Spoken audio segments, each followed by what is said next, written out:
मानो तो मौज है वरना समस्या तो हर रोज है। दुनिया में सबसे बड़ा फिक्र क्या है? फिक्र है डर, कि हम डर में जी रहे हैं। डर काल्पनिक भी हो सकता है, रियल भी हो सकता है, लेकिन रियल डर बहुत कम होते हैं। ज्यादातर डर नकली ही होते हैं।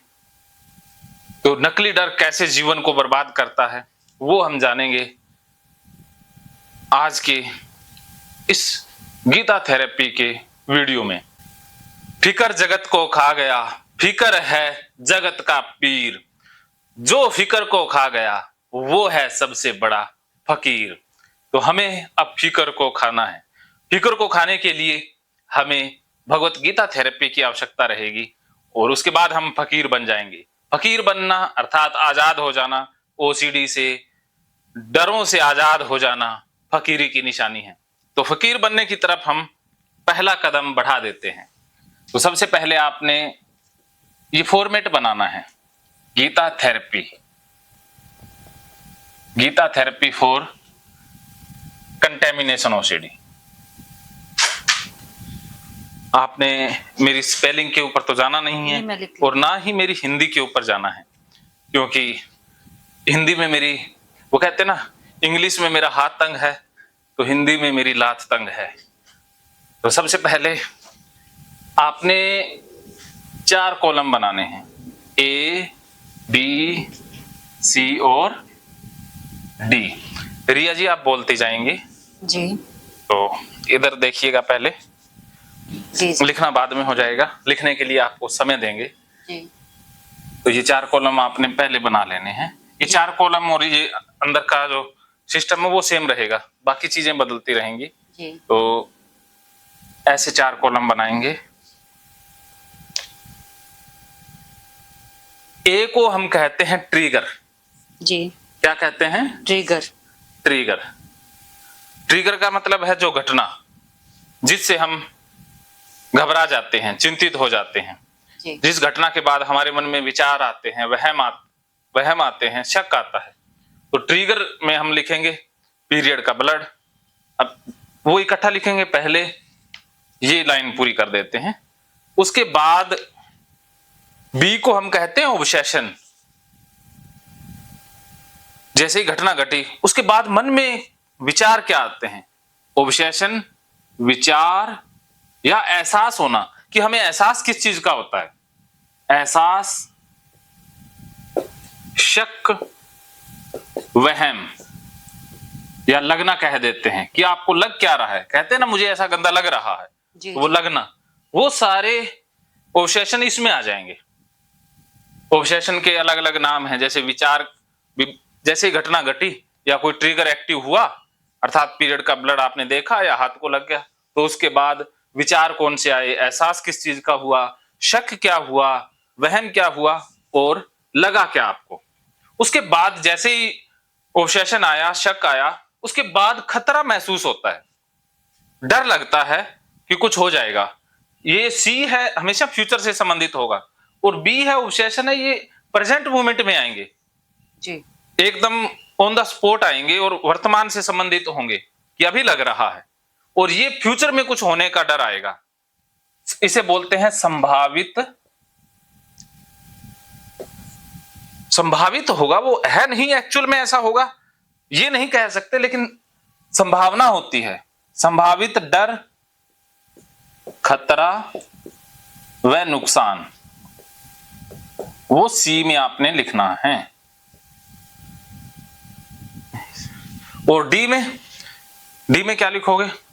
जैसे ही मन में खतरा आता है कि फ्यूचर में कुछ हो जाएगा, तो मन एक सॉल्यूशन बताता है कि उस फ्यूचर के खतरे से बचने का उपाय भी है। सॉल्यूशन देता है मन। जी जी। सॉल्यूशन, लेकिन वो सॉल्यूशन ही प्रॉब्लम बन जाता है। ओसीडी में क्या होता है? Solution become a problem. जो सॉल्यूशन मन ने बताया वही प्रॉब्लम है, तो बिकम ए प्रॉब्लम, ये हम डी में लिखेंगे। तो मन 2 तरह के सॉल्यूशन देता है। एक तो मन कहता है कि डूइंग करो, कुछ करो, डूइंग, जिसे करना बोलते हैं जी। और दूसरा सॉल्यूशन मन देता है अवॉइड, कि बचो, बचना, ये कंपल्सन है। डी में हम कंपल्सन लिखते हैं, जो करते हैं वो डूइंग में आ जाएगा ना, जो कंपल्सन करते हैं वो इसमें आ जाएगा, और जो बचते हैं, अवॉइड करते हैं, वो इसमें आ जाएगा। इसके दो तो ये part हो हाँ सॉल्यूशन है। सॉल्यूशन क्या है कि मन कहता है कि जो खतरा पैदा हो जाएगा फ्यूचर में, उससे बचने का उपाय है डूइंग, और आइंदा से वो खतरा ही ना आए, ये ऑब्सेशन ही ना आए, जी। खतरा पैदा ही ना हो, तो बच जाओ पहले ही। भी ना रहेगा बांस तो ना बजेगी बांसुरी, ऐसा कुछ करो। तो मन परमानेंट सॉल्यूशन बताता है अवॉइड के रूप में। लेकिन ये दोनों ही तरीके हमें मरवा देते हैं, फंसा देते हैं। तो ये सेम रहेगा सभी में, ये सेम रहेगी चीजें। जो ट्रिगर है वो बदलते रहेंगे। जैसे हम पहला ट्रिगर अभी लेते हैं, पीरियड का ब्लड।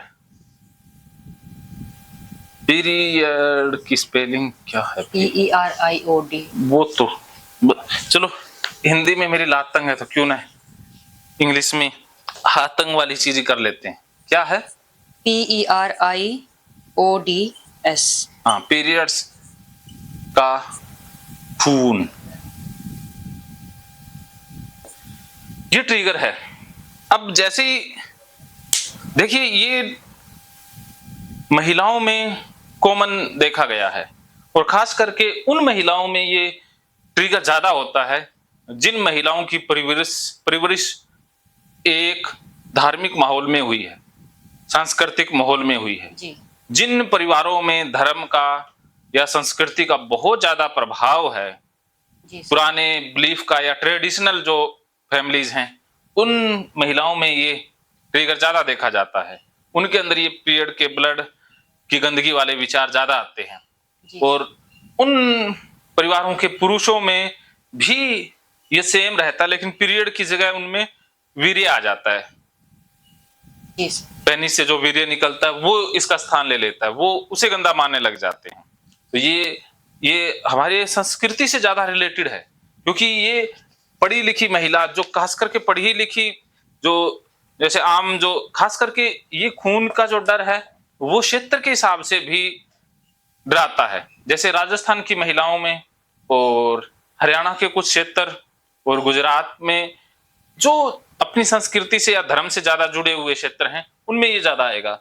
और जो वेस्टर्न कल्चर पर ज्यादा आधारित हैं, उनमें ये नहीं आएगा, उनके लिए ये कॉमन रहती है। या मुस्लिम समुदाय की जो महिलाएं हैं, उनमें ये ज्यादा आएगा, क्योंकि उनके धार्मिक बिलीफ ज्यादा स्ट्रोंग होते हैं। तो जिन परिवारों में धार्मिकता का प्रभाव ज्यादा है, उन महिलाओं में ये ट्रिगर एक्टिव ज्यादा होता है। बाकियों में अलग ओसीडी डेवलप होती है, ये ट्रिगर नहीं होता है। तो अब आगे हम देखते हैं कि जैसे ये ट्रिगर एक्टिव हुआ, उसके बाद सबसे पहले विचार मन में आएंगे। जैसे ही रिया जी, आपने पीरियड का ब्लड देखा, या पीरियड का ब्लड आया हुआ है, और आपने पैड को टच कर लिया, या कुछ भी हो सकता है, तो उसके बाद जैसे या फिर हाथ लगा लिया, या आप पोटी करने गए, वॉशरूम गए, उसके बाद शक वहम क्या होता है, एहसास क्या होता है? यही होता है कि गंदा है। हाँ, गंदगी का एहसास होता है। जी। गंदगी का एहसास, गंदगी का वहम, जी। गंदगी लगना, ये सारा है। गंदगी का एहसास कि पीरियड का ब्लड है वो गंदा है। जी सर। ये विचार आएगा, पीरियड का ब्लड गंदा होता है। जी।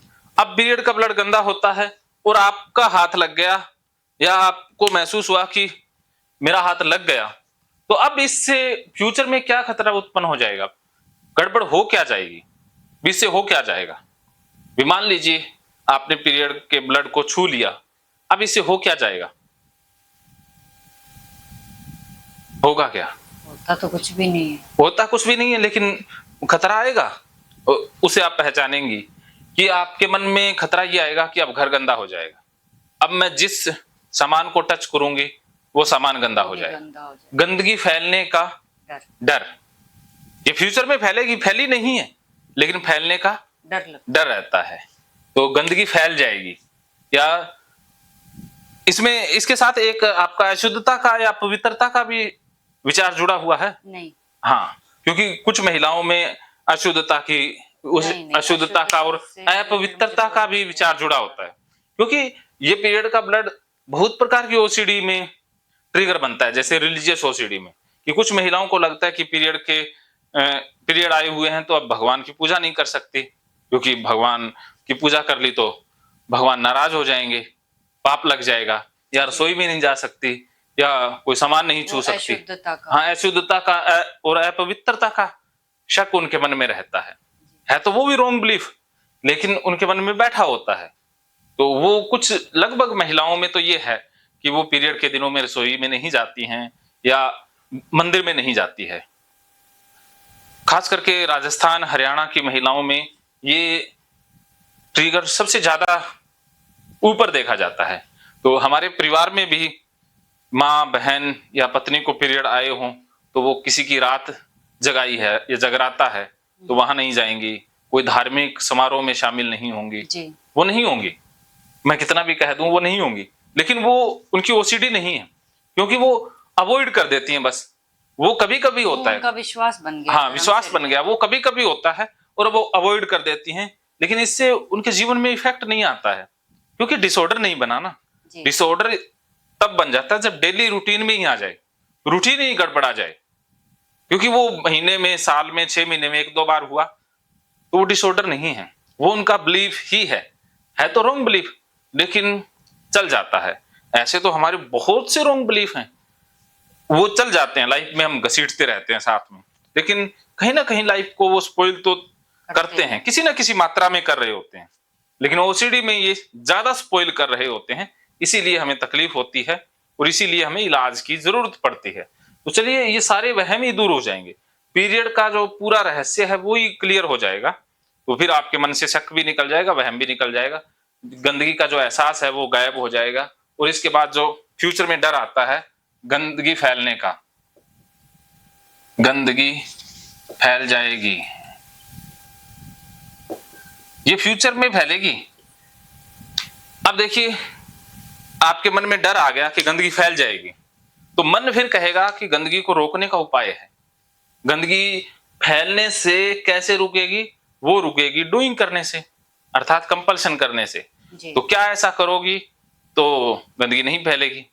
तो मन कहेगा हाथ धो लो, पैर धो लो, नहा लो, सफाई कर लो। तो आपसे मन क्या करवाता है? सफाई करवाता है। क्या क्या सफाई करवाता है? हाथ धोएंगे, पैर धोएंगे, पूरा नहा भी लेते हैं, कपड़े भी धो लेते हैं। हाथ पैर धोना,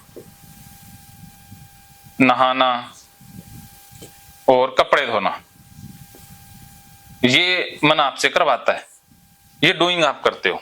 तो कुछ लोग इसको पैटर्न से करते हैं, लेकिन आपका शायद पैटर्न ना हो, सीधा हाथ धोना ही हो, लेकिन समय ज्यादा लग जाता हो जी। या कई लोग 4 बार, सबका अपना अपना लकी नंबर होता है। तो जी। हो सकता है आपका सिर्फ हाथ धोना, पैर धोना, कपड़े धोने तक ही सीमित हो, लेकिन ये भी बहुत बड़ा कंपल्शन है, क्योंकि 5-4 दिन तो आपके लिए बहुत मुश्किल हो जाते हैं जी। और कई बार ये ट्रिगर अपने तक सीमित नहीं रहता है, दूसरों पर भी हो जाता है, कि जैसे कोई आपके घर में महिला आ गई और आपको पता लग जाए कि उसके पीरियड आए हुए हैं, तो आपको अब अपना घर गंदा लगने लग जाएगा। वो जिस सामान को छुएगी, वो जहां बैठेगी, वो सारी चीजें गंदी लगने लग जाएगी, और उसके जाने के बाद सफाई अभियान शुरू हो जाता है। तो देखिए ये पीरियड का ब्लड अपने साथ साथ दूसरों से भी अटैच हो जाता है, और जब पता ना हो तब तो सब कुछ चलता है, लेकिन दूसरे का पता लग गया तो गड़बड़ शुरू हो गई जी। तो इसके बाद फिर मन अगली बार के लिए सुझाव देता है कि अगली बार तुम पीरियड आए हो, क्योंकि रोक तो सकते नहीं, लेकिन मन में विचार तो ऐसा आता है कि पीरियड आई ना, लेकिन ये शारीरिक प्रक्रिया, इसको रोका तो जा नहीं सकता। लेकिन कुछ लोग ऐसे होते हैं जो मूर्खता करने की सोचते हैं कि इसको रोक दें जी। ओसीडी वाले तो सोचते हैं कि रोज रोज के झंझट से बचने का एक ही उपाय है कि इसको आए ना, आएगा नहीं तो फिर शांति रहेगी। उनको ये नहीं पता भी ये तो हट जाएगा, लेकिन कोई और ऑब्सेशन फंस जाएगा, कोई और ट्रिगर आ जाएगा। भी ट्रिगर तो अनलिमिटेड है, वो आते रहेंगे, चलो अपना तो हटा लेंगे, लेकिन दूसरों का कैसे हटाएंगे? नहीं हटाया जा सकता। तो ये इसमें भी बहुत सी गलतियां ओसीडी वाले करते हैं, मूर्खताएं कह सकते हैं, और जो पोटी से जिनको डर लगता है वो तो और भी बड़ी बड़ी गलतियां करते हैं। क्या करते हैं कि वो सोचते हैं कि पोटी आए ना। अब आया था एक लड़का, या बहुत से केसेस आए हैं मेरे पास, हजारों। पोटी नहीं आएगी तो अंदर की गंदगी निकली तो और बीमारियां वो पनपेगी। इसीलिए तो आएगी नहीं, धोना नहीं पड़ेगा, धोना नहीं पड़ेगा, नहाना नहीं पड़ेगा, सारा झंझट ही खत्म। तो वो क्या करने लग जाते हैं, खाना पीना ही कम कर देते हैं कि 2-4 दिन में एक बार आ जाए। खाना पीना छोड़ देते हैं, वजन कम हो जाएगा, बीमारी लग जाएगी, लेकिन पोटी ना आए। या कुछ लोग दवाइयां तक लेने लग जाते हैं कि पोटी आए ना। ऐसा है, ऐसे हैं लोग जो ऐसा करते हैं, लेकिन वो शरीर के साथ गड़बड़ कर रहे हैं तो शरीर से भी बीमार हो जाते हैं, शारीरिक बीमारियां भी लग जाती हैं। जी वो और क्या करेंगे, या तो पेशाब से जिनको दिक्कत है वो पेशाब ही नहीं करेंगे, पब्लिक टॉयलेट में जाएंगे नहीं, कहीं किसी के घर भी नहीं जाएंगे, क्योंकि वहां पेशाब नहीं कर पाएंगे। वॉशरूम साफ है तो कर लेंगे, नहीं तो गंदा है तो फिर करेंगे नहीं। और एक टीचर थी, महिला टीचर थी, तो अब उसको ओसीडी हो गई और उसका ट्रिगर ये वॉशरूम वाला था। तो अब स्कूल में वो वॉशरूम ना करे तो ये तो गड़बड़ हो गई, गड़बड़ हो गई निकालना तो मुश्किल हो जाता है। बहुत मुश्किल है। तो अब उसने क्या किया, अपने पैसे से एक स्कूल में टॉयलेट ही बना लिया अपना पर्सनल, ताला लगा के रखे, और जब वॉशरूम करने जाना हो तो ऐसा करते हैं ओसीडी वाले, अपना पर्सनली कर लेते हैं, ये वॉशरूम मेरा है। अगर आपके पास सुविधा है तो ओसीडी वालों का वॉशरूम अलग ही होता है, जिसमें दूसरों को जाने की मनाही होती है, नो एंट्री बोर्ड होता है। उनके कमरे में भी नो एंट्री होता है, मेहमान भी नो एंट्री है।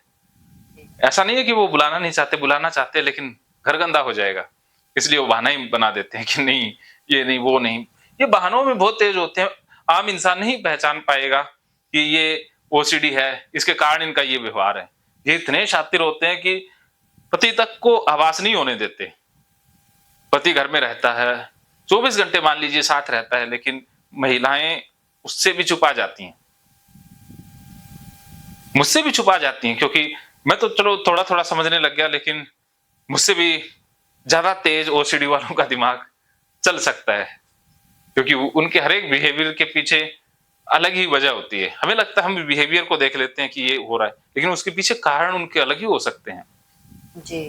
जैसे आप यहाँ खाना पीना भी नहीं करोगे तो इसके पीछे ये नहीं है कि आपको भूख नहीं है या अच्छा नहीं लग रहा, उसके पीछे डर हो सकता है, कुछ भी अन्य डर भी जुड़ा हो सकता है, कुछ भी हो सकता है ना। तो ऐसा होता है। तो जैसे एक लड़का मेरे पास आया, वो खाना ही ना खाए, अब कहे मेरा तो पेट खराब है, तो भैया अब मेरे पास क्या जवाब रह जाएगा, पेट खराब है तो मत खाओ। लेकिन उसका पेट खराब नहीं था, उसको वो इसलिए खाना नहीं खा रहा था कि खाना खाऊंगा तो पोटी जानी पड़ेगी। ये तो ज्यादा ही हो जाता है, ये ज्यादा हो जाता है। तो ओसीडी अपने आप ठीक नहीं होती है, बढ़ती रहती है। तो फिर ये जो नहीं ये ना आए तो इससे खाना पीना छोड़ने से तो सारा शरीर अवॉइड करवाता है ना, अवॉइडेंस बिहेवियर सबसे ज्यादा होता है, और इसके ऊपर काम नहीं किया जाता। जो काउंसलर थेरेपी में बहुत सी चीजें बताते हैं वो यहां तक रह जाती है, कंपल्सन को रोकने तक। लेकिन कंपल्सन रोक दोगे अवॉइडेंस बढ़ जाएगा।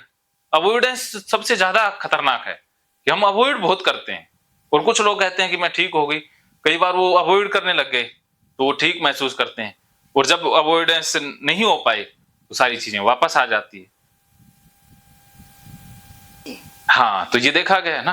तो ओसीडी बहुत गहरी और जिद्दी बीमारी है, इसको निकालने के लिए यही फॉर्मूला है जो सब तरफ से वार करेगा, सबसे ज्यादा वहीं पर वार करेगा जो सबसे ज्यादा खतरनाक पॉइंट है। तो अवॉइडेंस में क्या है कि आप पीरियड के दिनों में टच करना ही बंद कर दोगी, या वॉशरूम जाओगी या पैड बदलोगी तो नैपकिन से पैर हो सकता है, या अवॉइड करें भी, हाथ के लगे ही ना, भी हाथ टच ही ना हो जाए, प्राइवेट पार्ट की तरफ हाथ ही ना जाने देना। तो इसमें अवॉइडेंस बिहेवियर सब में होता है, इसमें भी होता है। तो आपका अवॉइडेंस बिहेवियर क्या रहता है, या आप कैसे अवॉइड करते हो कि ये ट्रिगर ही ना हो, ट्रिगर बने, ये आए ही ना। अवॉइड का तो भी ऐसा कुछ फील नहीं किया मैंने, मतलब ठीक है गए हैं, थोड़ा सा टाइम मेरे को ज्यादा लग जाता है उस टाइम पर, और अवॉइड नहीं करते हो। अवॉइड तो जैसे कपड़े बदलना, पीरियड के दिनों में भी सारा काम करना, सब कुछ कर लेते हो? हाँ जी कर लेती हूँ मैं तो, नॉर्मल कर लेते हो। लेकिन आपका क्या है कि अवॉइड नहीं करते लेकिन कंपल्सन जरूर करोगे। जी जी कंपल्सन तो हो जाता है, हाँ, थोड़ा कुछ लग जाता है तो फिर हाँ कंपल्सन होगा, लेकिन अगली बार वो लगे ही ना, इसके लिए अवॉइडेंस होता है। एक बार तो लग गया, धो लिया, कर लिया, लेकिन मन कहता कि अगली बार ये धोना निचोना ये बड़ा झंझट वाला काम है। पर ऐसे नैपकिन से पकड़, ऐसा तो मैंने कभी। अच्छा, कई बार हाथ दूर रखना, जैसे हाथ किसी से टच हो गया तो हाथ को दूर ही रखना, हाथ किसी चीज से टच ही नहीं करना। पीरियड्स के अलावा हाँ कुछ बाकी चीजों का ऐसा फील होता है कि ये गंदा है, इसको हाथ लगा दिया तो फिर उस हाथ को जब तक नहीं धोएंगे तब हाँ तब तक अब तो ये अवॉइडेंस में आ गया।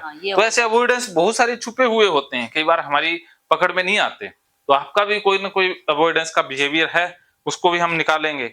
हाँ जी, हाँ जी, हाँ, बार बार बात चीजों को करें। लेकर होता है। तो जैसे ऐसा होता है कि जैसे पीरियड के दिनों में कहीं जाने से बचना। जी बिल्कुल, हाँ, तो बाहर नहीं जाना, बाहर नहीं जाते। हाँ, या कहीं पूजा पाठ ना करना।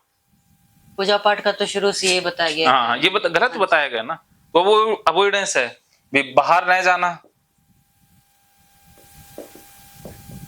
पूजा न करना। जी, रसोई में तो जाते होंगे। जी हाँ, रसोई हाँ, तो काम वो सब अवॉइड नहीं कर पाती हैं महिलाएं। तो ऐसा है, और भी कुछ अवॉइडेंस के बिहेवियर आ जाते हैं, लेकिन कोई बात नहीं, इतने से समझ जाओगे आप।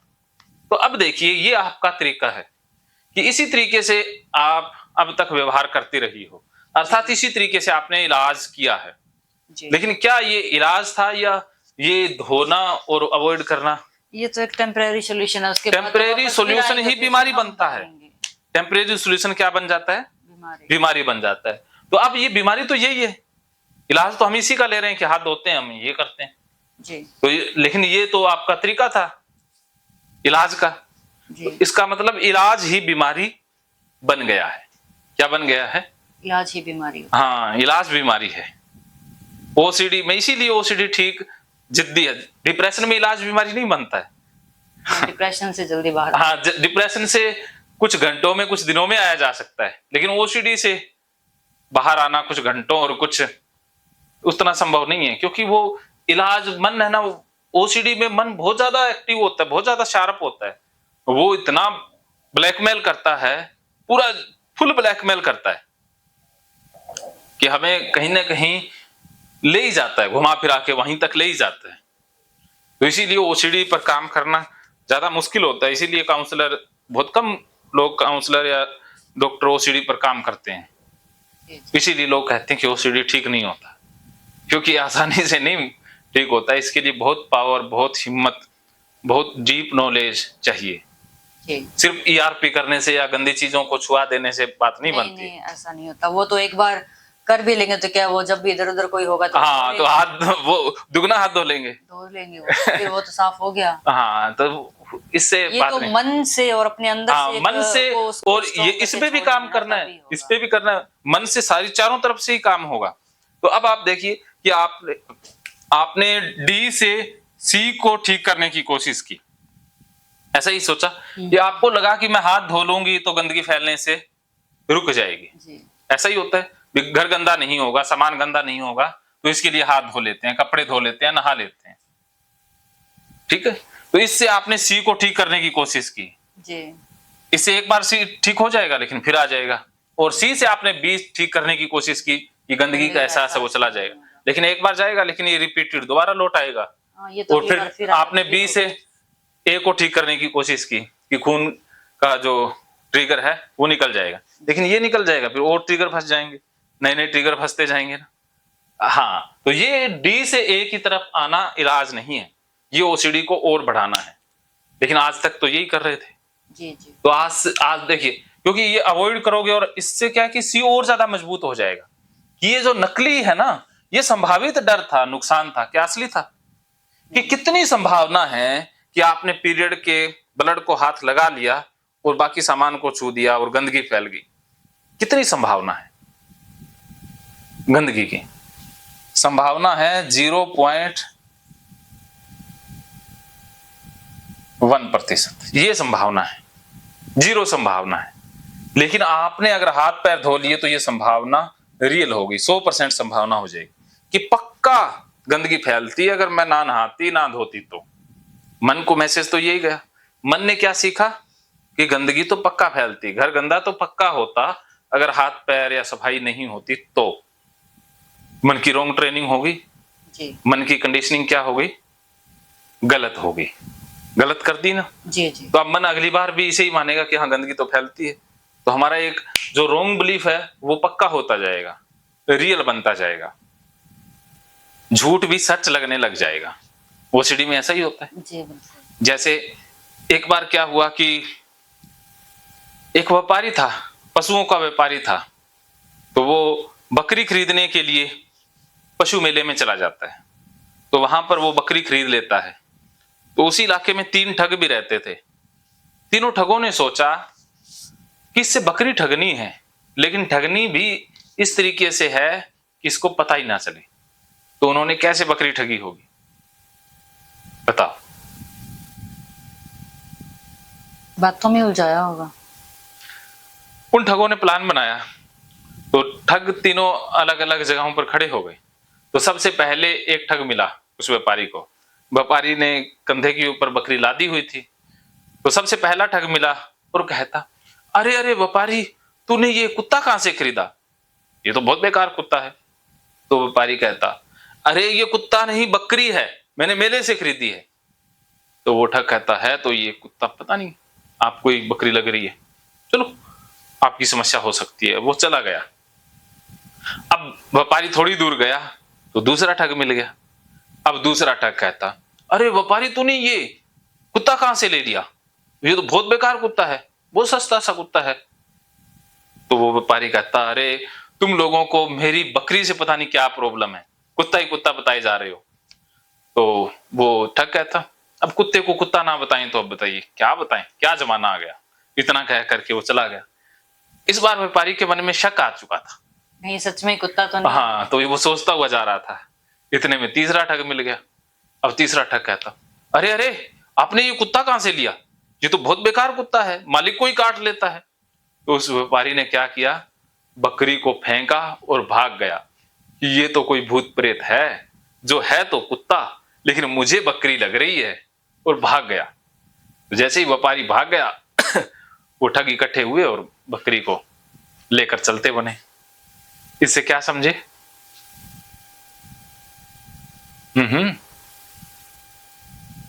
इसमें ठग कौन है, बकरी कौन है? वो खुद ही बन गया। दिमाग लगाओ। आपके केस में हमारा दिमाग ही, हाँ, या हम खुद बन रहे हैं, समझ में नहीं आ रहा। जो ये ठग है वो तो ओसीडी है, और जो ठगा गया वो हम है। क्या समझे? जो ठग है वो सीढ़िया, जो ठगे जा रहे हैं वो हम हैं। हाँ, तो ओसीडी रोज ठग रही है हमें, झूठ बोल बोल के। तो इसका मतलब ये भी है कि एक ही झूठ को 100 बार बोला जाए तो वो क्या लगता है? झूठ ही लगता है, सच लगने लग जाता है। हाँ मतलब सच लगने लगता है। तो ये देखिए, ये रोज रोज करेंगे तो ये जो गंदगी फैलने का झूठा डर है वो भी असली लगने लग जाएगा। लेकिन है क्या? झूठ है, झूठ है, नकली है। ये संभावना है थी फैलने की, हुआ नहीं था। हाँ संभावना ही थी। संभावना तो ऐसे भी भूकंप आने की भी है। तो क्या हम बाहर ही रहते हैं 24 घंटे? संभावना तो एक्सीडेंट होने की भी रहती है। क्या आप गाड़ी पर चलना बंद कर देते हैं?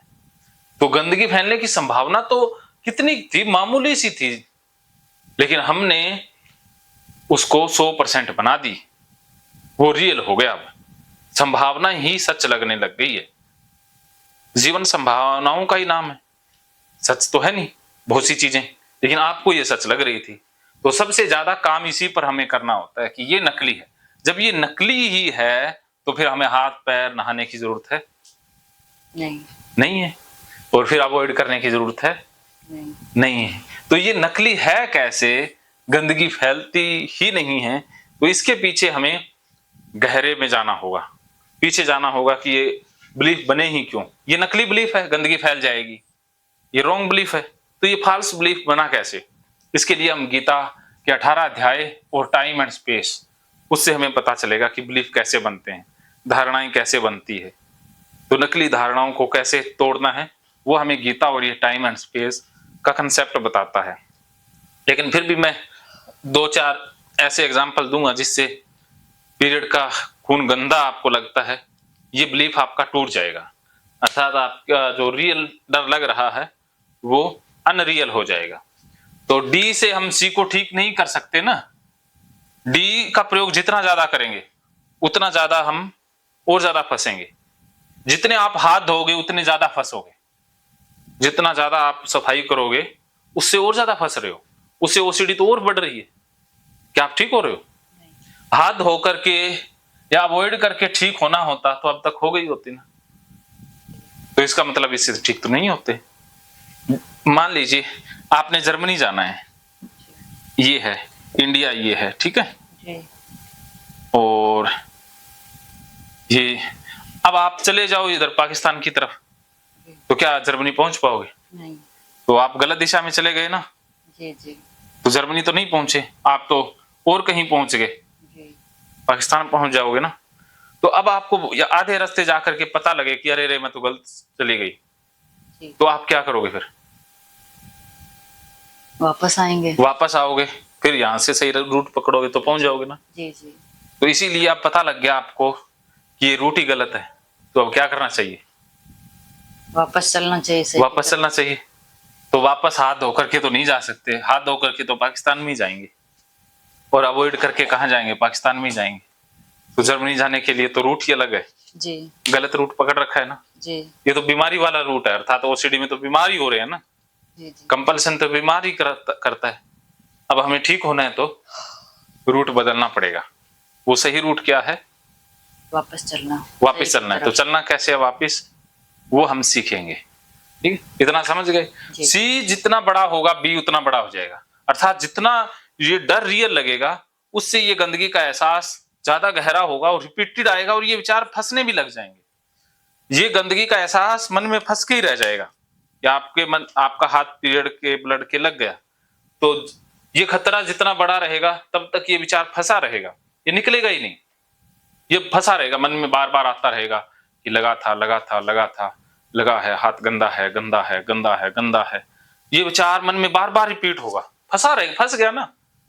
जैसे ट्रैफिक जाम हो जाता है तो फंस जाती है ना कारें, तो ऐसे ही दिमाग में विचार भी फंसते हैं। फंसते हैं ना, ओसीडी वालों के दिमाग में विचार 24 घंटे तक फंसे रहते हैं, कईयों के कुछ दिनों तक फंस जाते हैं। विचार सबको आते हैं। अब आप कह रहे थे कल की विचार आना बंद हो जाएं, कैसे विचार नहीं आए? तो विचार सबको आते हैं, लेकिन सबके मन में विचार फंसते नहीं हैं। बस यही अंतर है ओसीडी वाले इंसान में और नॉर्मल इंसान में। नॉर्मल इंसान के मन में विचार फंसता नहीं है, ओसीडी वाले के मन में विचार फंस जाता है। बस जिसके मन में जैसा विचार फंसा वो वैसी बीमारी में चला जाएगा। तो विचारों को फंसने से रोकना है। जैसे आपने कल मंत्र बताया था ना कि भूलना सीखना है, याद रखना बीमारी है, तो याद रखना फंसना है, भूलना। अब जैसे देखिए नॉर्मल इंसान और ओसीडी वाले इंसान में क्या अंतर है। जैसे एक नॉर्मल इंसान सड़क पर जा रहा है, उसके जूते में लेटरिंग लग गई। अब उसने देखा अरे रे लेटरिंग लग गई, तो वो क्या करेगा? गंदगी का एहसास तो उसे भी होगा ना, सबको होता है। वो क्या करेगा? देखेगा आसपास पानी पानी नहीं है, तो साथ में कपड़ा पड़ा हुआ है, तो वो क्या करेगा? कपड़े से पोंछ लेता, चलो पोंछ लें, घर जाकर के धो लें, चलते हैं। तो वो चलता जाएगा ना सड़क पे, याद तो उसे रहेगा 2-4 मिनट, फिर वो चलते चलते भूल ही जाएगा। वो शाम को घर आया भूल ही गया, याद ही नहीं है। 3-4 दिन बाद याद आया अरे जूता तो गंदा था, फिर सोचेगा चलो छोड़ो तो क्या। तो ऐसा होता है ना नॉर्मल इंसान के साथ। लेकिन ओसीडी वाले के जूते में अगर लग गई, पहली बात तो लगती नहीं है उनके जूतों में, बच के चलते ही बच के हैं। तो अगर लग गई तो वो तो भूलेंगे ही नहीं, सारा सामान घर जाना ही छोड़ देंगे, पहले कहेंगे पहले यही करेंगे, और काम तो बाद में, चाहे मीटिंग हो चाहे फ्लाइट मिस होती हो होने दें, पहले ये करेंगे। अगर वो नहीं कर पाए तो वो विचार फंसा ही रहेगा 2-3 दिन तक, और कुछ कर ही नहीं पाएंगे, पहले उसे ही निकालेंगे। तो ये ओसीडी वालों की निशानी है। क्या समझे? विचार फंसना ही ओसीडी। हाँ बस, और ये फंसता इसी के कारण है कि उसके साथ खतरा जुड़ा हुआ है। अगर उसके साथ खतरा ना हो विचार के साथ तो फंसेगा नहीं। अब आपके मन में गंदगी फैलने का डर ही नहीं है कि अरे टॉयलेट लग गई, कोई बात गंदी होती नहीं है, तो विचार फंसेगा नहीं? फंसेगा, निकल जाएगा। तो सी सबसे ज्यादा इंपॉर्टेंट है, इसी पर सबसे ज्यादा काम होना चाहिए।